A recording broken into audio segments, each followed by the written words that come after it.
Okay, I know you all know what fish and chips are. How about fish in chips? There's no time to waste, my friends. Now, let's go. Okay, well, you're gonna need some of these things. The best foods are brown, and that's why we have potatoes. Also, another thing, lately when I've been buying potatoes, I just keep them in cold water near my window. You might not be able to do that where you live, but here in Colorado, it's quite, well, cold and snowy. And they get like rock hard, right? That is always what I'm looking for when choosing a potato, is that it's hard. Like, it doesn't matter if it's red, purple, whatever. Choose a potato that feels like a rock and it will be your best choice for any kind of potato recipe. One little trick for the kids, protect their little hands, is just stick a fork in one end like so, and then you can just peel like this. Not even for kids, like this is just nice for anyone. And you just do the end there, and all you gotta do is pull the fork out, and then do right here, and you're done, right? Just back into the water. Let's see if we can do this whole potato with one peel. Starting here, all the way around. Keep going, baby, keep it going. We're still going. Still one peel, still one peel. Come on, Sonny, you're a big boy now. Come on, man. Ah! I only got about half. Also, I'm definitely doing extra potato, because I'll tell you what, mini fries, woo! Give me some of those all day. It makes an excellent garnish. You can just fry them up and eat them just like you would a chip, or you can use them to coat more proteins, other fish, whatever. Don't you dare throw these away. These make the most incredible snack. I'll put a link in the corner right now for the full video and recipe on what I do with these. You basically soak these in cold water and then fry them up, and then just toss them in your favorite seasoning. I personally did rosemary salt, another incredible recipe in the corner. Black pepper, Parmesan cheese, a little truffle oil, so good, so good. So I'll just store them in some cold water like this until I'm ready to use them. And then obviously you want to dry them off really well before frying. Just go watch the video. Now, not that you absolutely need one of these to make this recipe. You could absolutely do it by hand, but you could ask 1,000 chefs what are the top 5 tools I should get first. They're all gonna say mandolin. If they don't, I have no respect for them. I don't know what else to say. It's an incredible tool, and it can help you to get really professional cuts without actually having to have those skills. It's also cheap, right? It's not expensive. I will put 2 versions in the description. This is extra wide. It's a little more expensive, but it also means you can do any kind of vegetable. I literally got this so I could do big onions on here, but there is also a thinner version that's cheaper that works just as fine. Okay, I'm gonna keep talking about that until you guys get one. So when you get these, they'll come with these 3 different attachments, which enable you to make different kind of shoestring shapes, which are some of my favorite cuts in cooking. Obviously this one's bigger, medium, and really small. I'm gonna go ahead and choose this medium one because this is perfect for this recipe. And super simple, you just flip that over and you unscrew these 2 little knobs, then slide in your attachment and just screw those in firmly. And now I hope you see all those little teeth there that will shred these potatoes up like a boss. One more thing, and please pay attention because this is for safety. You'll see a lot of chefs on social media maybe using a mandolin. They're like doing it really fast, right? Without using one of these guards. We should all be using these guards. This is purely like a cocky ego pride thing, which I've done too. I'm not excluding myself, but I've seen dozens of people get mauled by mandolins, and I don't want you to be one of them, okay? So just use the guard. Last thing you want to do is twist this very obvious knob, which moves this whole plate up and down so you can get it as thick or as thin as you want. Start like that, and you always want to do some test cuts. So before you go shredding the whole thing, that's your guard, right? On. Let's just see and check the size, right? So always when you're using a mandolin, you do one little slice like so, and look at the size. Oh my gosh. And another thing is, you never get it first try, except I have. Wow. Then, of course, just repeat with the rest of your potatoes. Look at that. 5 seconds to make that. I mean, do you see why you should get a mandolin? I feel like one of those infomercial guys, you know, just shredding.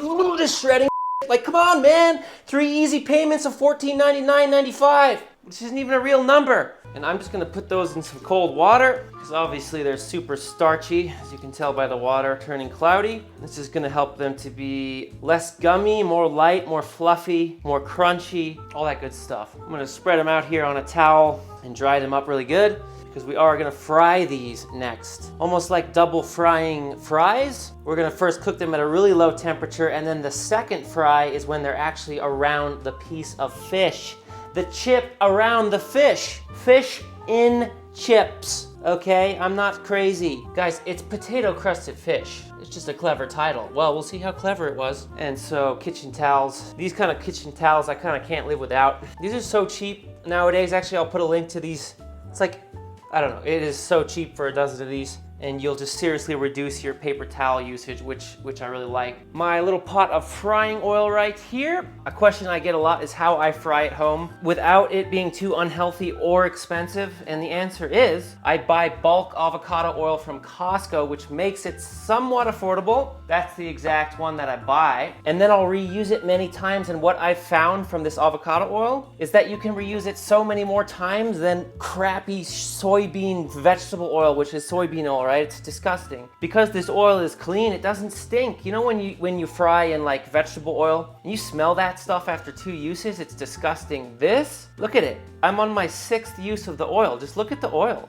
It's clean, man. I just run it through a real fine strainer and it's good to go. So I'm gonna bring this oil up to about 250 degrees is all. We're gonna cook this at a really low temp, but when I'm frying at home, I'll actually turn it up to 275 because it's definitely gonna lose about 25 degrees or more when I put the potatoes in. If you're working with a big fryer in a restaurant, you don't have to worry as much about that temperature drop, but here at home you do because it's such a small amount of oil. So we'll start at 275. Okay, I'll go ahead and drop some potatoes, just small batches here, just like that.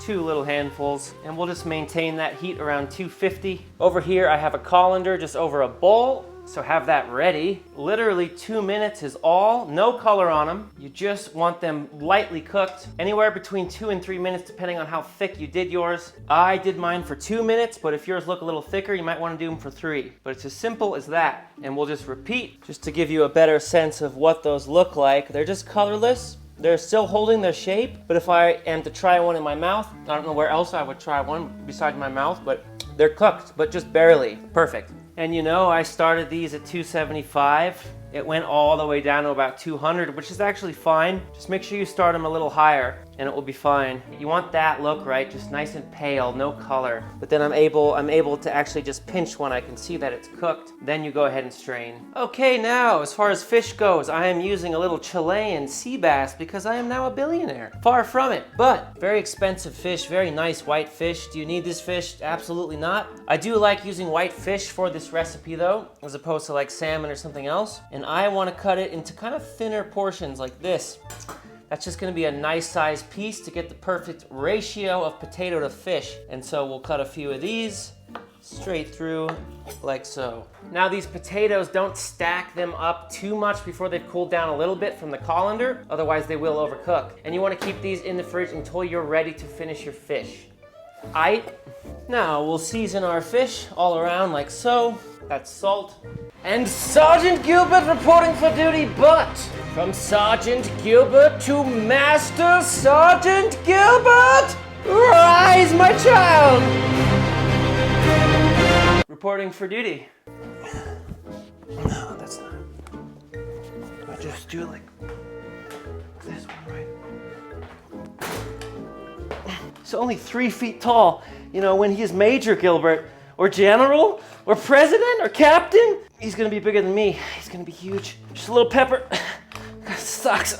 It's just about 3 twists of the eyebrows. Now, last thing, we are gonna coat in flour, just lightly. So, just make sure that's nicely done by going like this. Probably better ways to do it than just throw it on your board, but hey, it's the last thing I'm doing, so why dirty something else, right? Now, last thing, into the potatoes, 2 egg yolks, some salt, some more Master Sergeant Gilbert. I'm gonna get so ripped using this pepper grinder, man, I swear. Woo, it's heavy. We're just gonna mix these gently together, and that egg yolk is quite necessary for the sticky part. I'm actually gonna get in here with my hands because I don't like the way it's working with that. Gently mix. You wanna make sure this egg yolk is nicely distributed all amongst the potato. Looking good. This almost looks like pasta carbonara at the moment. And we'll just take some potato like this and just sort of drape it over the top and sides. And then you just use your hands and it just sticks right to it. See how easily that works? Just do the sides and the top That other side you don't have to worry about, the side that is on the sheet pan right now. It's just like this. That is beautiful. And now you have spaghetti covered fish. Spaghetti fish. In hindsight, if you want to make some of those mini French fries like I talked about in the beginning of the video, just use half those potatoes and just use 1 egg yolk. Simple as that. And then just fry the rest at 375 degrees. Toss in a little seasoning. Amazing. I just forgot to do it. Okay? I'm not a perfect person. And I'm not gonna pretend to be like a lot of other people do. I'm gonna cook this fish in clarified butter. You could also use neutral oil, but clarified butter would be classic. Good amount too. You want it to almost shallow fry in here. Medium high heat. We're gonna drop our fish potato side down, obviously, like so. And really what you wanna do when you're cooking anything in a pan is just peak. You wanna leave it where it is and peak. Maintain the temperature you need. It's looking great. Just medium high here. I'll do these for about 2.5, 3 minutes before the flip. So after about 2 minutes, I'm gonna flip onto the side so we can crust up those sides as well, like so. Yes, yes, yes. That is what we're looking for right there. Nice golden brown crust. Now, after a minute, we'll flip to other side. You can always tuck the fish into the corner so it'll stay up on its own. And now finally, I'll just rest that onto the non-service side, like so. And I'm just gonna tilt that pan and baste a little. That's just gonna help them cook evenly. I know it's a non-stick pan, guys. I'm being as careful as I can. And these made-in cookware pans are incredibly non-scratch. Like, I honestly think you can do this. Yeah, it's fine, really. I mean, maybe you shouldn't, but whatever. I mean, how good does this look, right? Fish in chips. Little chips. And I love that in the name of the dish because this is how you make the best fries, right? You always choose a hard potato. You always rinse them, wash them really well. You always double fry them or triple fry them. And that's exactly what we've done, except it's all on the edge of the fish. There we go, 2 minutes on that non-service side, we're done.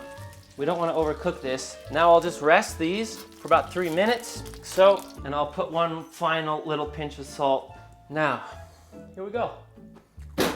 Oh my God, it is so cool. Wow, wow, it's so good. If you want a little squeeze of lemon, tartar sauce, whatever, this will make you smile. It's been a while since I've done a spinning back kick. I just call it a donkey kick.